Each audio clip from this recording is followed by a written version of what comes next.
ఖమ్మం జిల్లా municipality updates కూడా తెలుస్తున్నాయి. 11వ వార్డులో కూడా కాంగ్రెస్ అభ్యర్థి మాధురి 450 ఓట్ల మెజార్టీతో గెలిచింది. ఆ తర్వాత మంచిర్యాల జిల్లా నుంచి మున్సిపాలిటీలో 22వ వార్డులో సిపిఐ అభ్యర్థి సరిత యాదవ్ గెలిచారు. ఇక అదే ఖమ్మం జిల్లా ఇదులాపురం మున్సిపాలిటీ 20వ వార్డులో భూదే మల్లయ్య సిపిఎం పార్టీ నుంచి గెలిచారు. ఎస్, ఖమ్మంలో సిపిఎం ప్రభావం ఉంటుంది, సిపిఎం ప్రభావం ఉంటుంది. ఖమ్మం జిల్లాలోకి వచ్చేసరికి అంటే గ్రామ పంచాయతీ ఎన్నికల తర్వాత సిపిఐ కాంగ్రెస్ వేరువేరుగా పోటీ చేశారు. ఇక భవిష్యత్తులో కూడా ఈ పొత్తు ఉండదేమో అనడానికి ఇది ఒక సంకేతంగా మనం చూడొచ్చు. అదే ఖమ్మం జిల్లా నుంచి ఇదులాపురం మున్సిపాలిటీ 20వ వార్డులో మల్లయ్య సిపిఎం పార్టీ నుంచి గెలిచారు. సో సిపిఎం ఇక్కడ కొంత కాదు మంచి ప్రభావం ఉంటుంది అని ఎక్స్పెక్ట్ చేయాల్సిందే. ఎందుకంటే అక్కడ వామపక్షాల గెలుపు, అటు సిపిఐ ప్రభావం, కాంగ్రెస్ పార్టీ ముగ్గురు మంత్రులు అక్కడి నుంచే ఉన్నారు కాబట్టి ఖచ్చితంగా ఆ ప్రభావం ఉంటుందని చెప్పడంలో ఎట్లాంటి సందేహం లేదు. భద్రాద్రి కొత్తగూడెం జిల్లా నుంచి కూడా అప్డేట్స్ వస్తున్నాయి.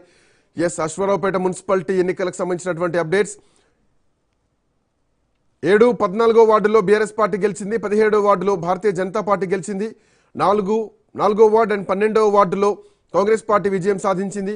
సో ఇంకొక 5 వార్డులో కాంగ్రెస్ పార్టీ ప్రస్తుతానికైతే ఆధిక్యంలో ఉంది. ఎస్, ఇక్కడ కాంగ్రెస్ పార్టీని విజయాన్ని ఎక్స్పెక్ట్ చేయొచ్చు. బట్ చివరి నిమిషంలో, చివరి క్షణాల్లో ఏం జరుగుతుందో చెప్పలేం. కమింగ్ టు మంచిర్యాల విషయానికి వస్తే, మంచిర్యాల ఆసిఫాబాద్ 17వ వార్డులో బీఆర్ఎస్ పార్టీ గెలిచింది. ఎండి అహ్మద్ 122 ఓట్ల మెజార్టీతో, చాలా స్వల్ప మెజారిటీతో గెలిచారు. సో ఇక్కడ కూడా కాంగ్రెస్ వర్సెస్ బీఆర్ఎస్ గట్టి పోటీ ఉండేది. అక్కడ బీజేపీ కూడా కొంత బలమైనటువంటి పోటీని ఇచ్చిందని చెప్పాలి. ఇక మెదక్ జిల్లా నుంచి కూడా మనకు అప్డేట్స్ వస్తున్నాయి. తూప్రాన్ మున్సిపల్ పరిధిలో 1వ వార్డులో రజనీ టీఆర్ఎస్ పార్టీ నుంచి విజయం సాధించారు. అట్ ది సేమ్ టైం 4వ వార్డులో కూడా జైపాల్ రాథోడ్ విజయం సాధించారు. 13వ వార్డులో రాములు బీఆర్ఎస్ పార్టీ నుంచి, అండ్ 17వ వార్డులో కాంగ్రెస్ పార్టీ విజయం సాధించింది.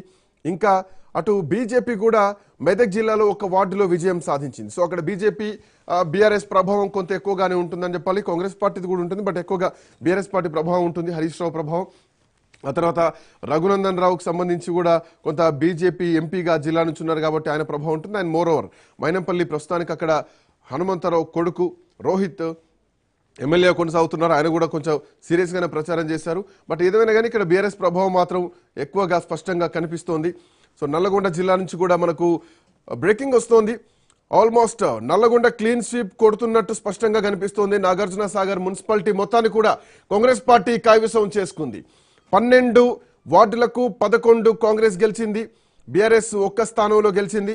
నల్లగొండ జిల్లా మున్సిపాలిటీ కాంగ్రెస్ పార్టీ కైవసం అయింది.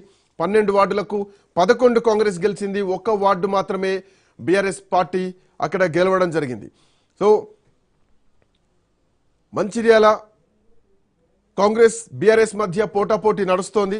సో మొత్తానికి BRS party versus Congress party లాంటి ఒక పోటాపోటీ మాత్రం ఇక్కడ స్పష్టంగా కనిపిస్తోంది. దత్తాత్రేయ గారు కూడా మనతో పాటు జాయిన్ అయ్యారు, బీఆర్ఎస్ పార్టీ నాయకులు. దత్తాత్రేయ గారు నమస్తే, గుడ్ మార్నింగ్. నమస్తే శ్రీకాంత్.